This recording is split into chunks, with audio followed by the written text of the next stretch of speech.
Tubali na ito kay Bunyaga na rin. No. Kini ang skandal sa Lovebirds. Kalawan niya part. Wala na. Naulaw. Yan, balik ko na. Ipos. Mag-lovebirds, maging lovebirds. Kagaya nila. Sana naging lovebirds na ako. Lovebirds na lang kami. Oh, ikaw Daryl, anong masasabi mo? Wala, wapo ng tanan. Ikaw Kaloy. Sana naging lovebirds na lang kami. Ganun lang kadalawa. Kita ko sa inyo. Ito na yung Pwede palang mag-sex sa kahoy. Ang galing nila. Hello. ang galing ng posisyon. That's lovebird style. Hello. Wala akong strawberry. Dun.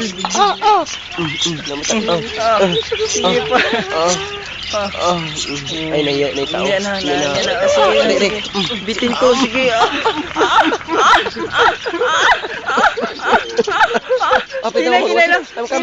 Hinay lang.